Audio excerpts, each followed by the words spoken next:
Hello बच्चों, welcome to commerce at अध्याय। तो आज हम स्टार्ट करने वाली है हमारी न्यू बुक, थर्ड बुक, जो कि है कैश फ्लो स्टेटमेंट, जिसके अंदर इनकॉर्पोरेटेड है। तो आज हम चैप्टर स्टार्ट करेंगे कैश फ्लो स्टेटमेंट। ठीक है, कैश फ्लो स्टेटमेंट जैसे आपको पता है कि 3 एक्टिविटीज के अंदर डिस्ट्रीब्यूट किया गया है। सबसे पहले आता है cash flow from operating activity, उसके बाद हम पढ़ेंगे cash flow from investing activity, and in the last we will do financing activity. मैं ट्राई करूंगा कि फर्स्ट वीडियो में आपको एटलीस्ट मैं ऑपरेटिंग एक्टिविटी सारा करवा दूं। चलिए स्टार्ट करते हैं विद प्रेजेंटेशन। सबसे पहले आप लिख देंगे XYZ लिमिटेड, जो भी कंपनी का नाम है। उसके बाद हम स्टार्ट करेंगे cash flow statement for the year ended this. मैंने ये लिख दिया, ठीक है, हमारा रेलेवेंट ईयर ये वाला। चलो 2023 2022 व्हाटएवर जो भी है। चलो जी, आज हम कर रहे हैं इसका first part, cash flow from operating activity.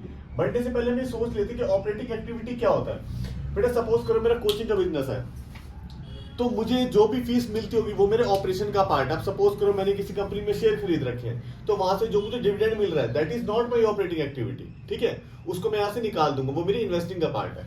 चलिए सबसे पहले हम पढ़ेंगे नेट प्रॉफिट बिफोर टैक्स। यहां से हमारा क्वेश्चन स्टार्ट होगा, सॉल्यूशन मेन मेरे यहां से स्टार्ट होगा। क्या लिखा है ये? Net profit before tax. Note number 1। चलो जब इसमें चले जाओ, मतलब ये जो एक लाइन है उसको कवर करने के लिए हमको पूरा एक एक्सट्रैक्ट यहां से निकालना पड़ेगा। चलिए ये कैसे, अब क्या कर रहे हैं हम? Calculation of net profit before tax. चलिए सबसे पहले क्या लिखा मैंने?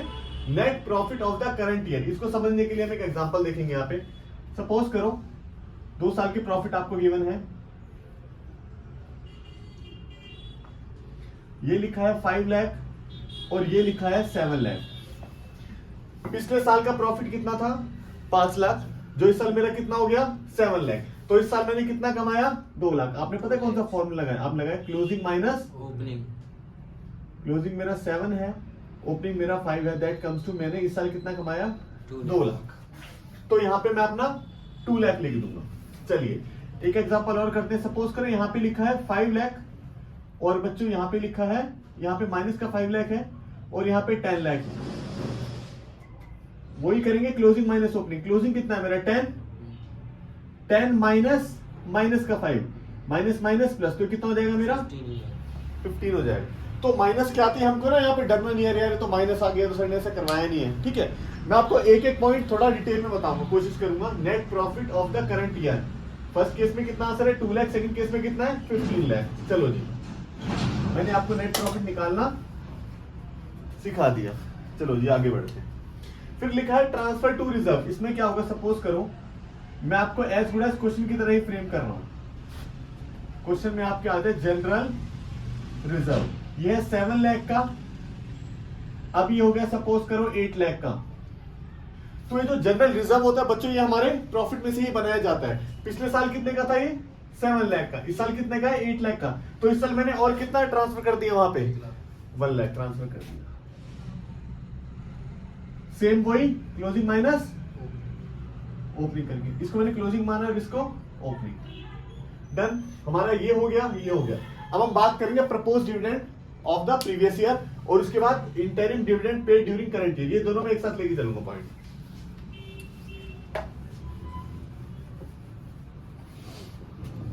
चलिए जी, अब जो हम 2 पॉइंट को कवर कर रहे हैं उसका मैं टॉपिक लिख रहा हूं,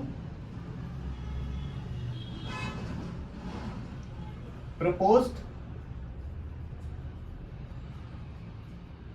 डिविडेंड। देखो बच्चों, जो वर्ड आएगा प्रपोज डिविडेंड, कौन से साल का? प्रीवियस ईयर का। अगर ये प्रपोज डिविडेंड प्रीवियस ईयर का होगा तो आप इसमें इसको क्या कर देना? ऐड कर देना। किसमें? ऑपरेटिंग एक्टिविटी में। ऑब्वियसली हम ऑपरेटिंग एक्टिविटी ही पढ़ रहे हैं, ठीक है, लेकिन साथ साथ उसको माइनस कर देना। कहां से? फाइनेंसिंग एक्टिविटी से। हम कुछ कुछ बातें फाइनेंसिंग की भी लेके चलेंगे ताकि जब हम फाइनेंसिंग स्टार्ट करें हमको वहां पे दिक्कत ना हो। अगर प्रपोज डिविडेंड बच्चों पुराने साल का है तो उसको ऐड कर देना ऑपरेटिंग एक्टिविटी में। देखो मैंने कर दिया ऐड, और माइनस कर देना फाइनेंसिंग एक्टिविटी में से। और जब फाइनेंसिंग करेंगे तभी हम उसको देख लेंगे। चलो जी, स्टार बना दिया। जब मैं यहाँ पे फाइनेंसिंग एक्टिविटी की बात करूंगा तब मैं यहाँ पे क्रॉस चेक लगाऊंगा आपसे, ठीक है। चलो जी, तो सर ये क्या है? देखो बेटा, प्रपोज डिविडेंड ये था प्रीवियस ईयर का। अब मैं बात करूंगा डिविडेंड ऑफ करंट ईयर, ठीक है, करंट ईयर, डन। बेटा कुछ भी मत करना अगर इंटरिम वर्ड नहीं लिखा हो। क्या बोला मैंने, अगर सिंपल वो बोले कि डिविडेंड इस साल का इतना है तो आपको कुछ भी ट्रीट नहीं करना है। अगर वहां पे उसने इंटरिम लिखा है क्वेश्चन में तो सेम जैसे आपने ऊपर किया, सेम एज अबव, प्लस कर लेंगे ऑपरेटिंग एक्टिविटी में और माइनस कर देंगे फाइनेंसिंग एक्टिविटी में से, ठीक है। अब हमारा यहां से लास्ट पॉइंट रह गया,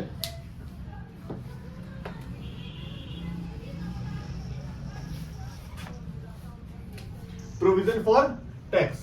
चलो जी, आपको क्वेश्चन में सपोज करो प्रोविजन फॉर टैक्स दिया हुआ है, only one item is given, suppose करो 5000 आपको गिवन है, तो आप इसी को मेड मान लेंगे और इसी को पेड मान लेंगे, इसी को आप मेड मान लेंगे और इसी को आप पेड मान लेंगे। आप इसको मेड मानेंगे तो यहां पे आप इसको ऐड कर लेंगे सेम अमाउंट, और पेड का मतलब देखो यहां सबसे लास्ट में ना लिखा होगा income tax paid less income tax paid, तो यहां से इसको माइनस कर देंगे अगर आपको सिंगल अमाउंट गिवन है तो, ठीक है। इसको प्लस कर देंगे यहां पे और माइनस कर देंगे इधर, लास्ट में लिखा है less income tax paid, okay. चलो जी, क्या हो अगर आपको इनकम टैक्स की प्रोविजन फॉर टैक्स की दो फिगर गिवन हो, सपोज करो 2020 और 2021, क्वेश्चन में गिवन है प्रोविजन फॉर टैक्स, यहां पे है 5000 और यहां पे है 6000। बच्चे मुझे ये बताओ अगर आपको दो खर्चे आपके सामने हैं, पुराने साल के और इस साल के, तो पहले हम कौन सा खर्चा पे करेंगे, पुराने साल का। तो बेटा आप इसको पेड मान लेना और इसको मेड मान लेना, मतलब ये अगर आप इसको मेड मान रहे हो तो आप इसको यहां प्लस कर लेंगे, इसको माइनस मानते हो आप यहां से इसको लास्ट में इनकम टैक्स पेड से माइनस कर लेंगे, ठीक है। ये हो गई बात नंबर 2 टैक्स के ऊपर। अब मैं बात नंबर आपको 3 बताऊंगा, साथ साथ क्वेश्चन करते रहेंगे तो और मजा आएगा, वीडियो देखिए और क्वेश्चन निपटाएं। बात नंबर 3 में ये चीज आपको एज इट इज गिवन है, ठीक है, तो आप क्या करेंगे, इसका अकाउंट बना लेंगे प्रोविजन फॉर टैक्स, चूंकि ये लायबिलिटी है तो इसका ओपनिंग बाय से स्टार्ट होगा 5K और क्लोजिंग कितना हो जाएगा इसका 6K।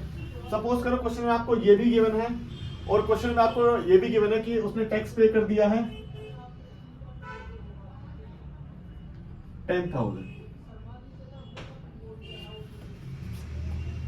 तो टैक्स पे कर दिया है तो मेरे पास से पैसे चले जाएंगे, तो आप इसको यहां लिख देंगे 2, बैंक कितना 10K। अब आप इसको इक्वल करेंगे, टोटल कितना आएगा 16, यहां भी आएगा 16, डिफरेंस कितना है 11 का, यहां पे लिख देंगे आप बाय प्रोविजन फॉर टैक्स। बेटा ये आपका मेड पार्ट बन जाएगा प्लस वाला और ये आपका पेड पार्ट बन जाएगा माइनस वाला, क्लियर है, पक्का, फिर से बताने की जरूरत है इसको। चलो एक चीज और बताता हूं मैं इसमें, सपोज करो अगर टैक्स पेड नहीं गिवन होता, अगर टैक्स पेड हमको नहीं गिवन होता, हमको गिवन होता tax made, tax made given होता मुझे 10,000, तो टैक्स मेड को कहां लिखता मैं, यहां पे इधर लिखता है ना, बाय प्रोविजन फॉर टैक्स कितना 10,000, 15 बनाने के लिए कितना डिफरेंस है 9, 2 बैंक, ये पेड और ये मेड, ठीक है। अभी तो हम सिर्फ इसी लाइन पे हैं, ये बहुत जल्दी खत्म हो जाने वाला है, ठीक है। चलो जी, सबसे लास्ट में क्या लिखा है, सब चीज को ऐड करके आप क्या कर देना, लेस रिफंड ऑफ टैक्स। ये क्या होता है कि हमने ना कई बार ज्यादा टैक्स जमा करा दिया तो हमारे पास रिफंड आ जाता है, रिफंड यहां से माइनस हो जाता है, ठीक है। एक तो रिफंड यहां से माइनस होता है, ठीक है, और यहाँ पे जो मैंने टैक्स पेड बोला था ना आपको, टैक्स पेड में से नेट ऑफ रिफंड आएगा। सपोज करो टैक्स पेड आपका 10 रुपए, रिफंड आपका 2 रुपए है, तो आप क्या करोगे, रिफंड यहां से 2 रुपए माइनस कर दोगे और यहां से टैक्स पेड है ये 10 रुपए, नेट ऑफ रिफंड कितना आ जाएगा 8 रुपए, यहां से 8 रुपए माइनस करोगे, ठीक है जी। मेजर पार्ट हमने कर लिया, चलो जी आ गया। उसके बाद क्या लिखा है, उसके बाद लिखा है adjustment for non cash item. अब ये जो आइटम है सारी नॉन कैश है, देखो सबसे पहले डेप्रिसिएशन मुझको ऐड कर देना है, क्योंकि ये मेरा नॉन कैश एक्सपेंस होता है। डेप्रिसिएशन को ऐड करो, उसके बाद prelim expense oblique discount on issue of debenture को आप ऐड करेंगे। उसके बाद गुडविल, ट्रेडमार्क, पेटेंट्स को आप रिटर्न ऑफ ऐड कर देंगे। शॉर्ट वीडियो तो ज्यादा मैं डिटेल में जा नहीं सकूंगा। Interest paid on short term borrowing को आप ऐड कर देंगे, ये मेरा फाइनेंसिंग का पार्ट होने वाला आगे। Interest paid on bank overdraft, cash credit को हम ऐड करेंगे। Loss on sale of fix assets को हम ऐड करेंगे, ये इन्वेस्टिंग का पार्ट बनेगा आगे जाके। Increase in provision for doubtful debts को हम ऐड करेंगे। ठीक है, ये हम बिल्कुल प्रेजेंटेशन बना रहे, बिल्कुल सीक्वेंस से हम चल रहे हैं। ठीक है, उसके बाद ये चीज मैंने क्या करी सारी ऐड। इसके बाद हम माइनस क्या क्या करेंगे, देखो इंटरेस्ट इनकम, यहाँ पे इंटरेस्ट पेड मैंने माइनस ऐड करा है, तो इंटरेस्ट इनकम क्या करूंगा माइनस। ठीक है, उसके बाद यहाँ पे डिविडेंड इनकम में क्या करूंगा माइनस, डन। उसके बाद rental income minus, gain on sale of fixed assets minus, decrease in provision for doubtful debts minus, क्योंकि यहाँ मैंने इंक्रीज इसमें प्लस कर रखा है। अब देखो इंटरेस्ट इनकम सर मैं माइनस क्यों करूंगा, ये तो मेरी इनकम है बेटा, ये इन्वेस्टिंग का पार्ट है, वहां जाके प्लस करेंगे, इसलिए यहां से माइनस कर रहे हैं। डिविडेंड इनकम मेरी इनकम है, माइनस क्यों कर रहा हूं, क्योंकि ये इन्वेस्टिंग का पार्ट है, वहां पे जाके प्लस करेंगे, यहां से इसको माइनस करेंगे। सेम रेंटल इन्वेस्टिंग का पार्ट है, gain on sale of machinery मेरा इन्वेस्टिंग का पार्ट है। ठीक है, ये हमारा लायबिलिटी, लायबिलिटी इंक्रीज तो डाउटफुल डेट्स भी हमारे इंक्रीज हो जाएंगे, डन।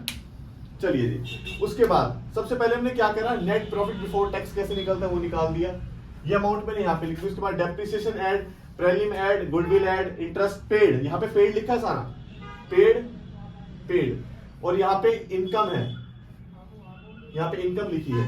लॉस, यहाँ पे लॉस लिखा है, यहाँ पे गेन लिखा है। इंक्रीज इन प्रोविजन, यहाँ पे डिक्रीज इन प्रोविजन। उसके बाद ये मेरा क्या निकल के आ गया, मैंने इन तीन को ट्रीट करा है, नेट प्रॉफिट बिफोर टैक्स, इसमें कुछ ऐड करा कुछ माइनस करा, क्या आ गया मेरा ये operating profit before working capital changes. Working capital क्या होता है, फॉर्मूला याद है आपको, current assets minus current liability. Working capital के दो कंपोनेंट होते हैं, करंट एसेट्स और करंट लायबिलिटी। देखो मैं क्या बताता हूं आपको कि जो करंट लायबिलिटी है उसके साथ गो विद द फ्लो, मतलब अगर आपकी करंट लायबिलिटी गिर रही है तो माइनस करो, करंट लायबिलिटी अगर आपकी बढ़ रही है तो उसको प्लस करो।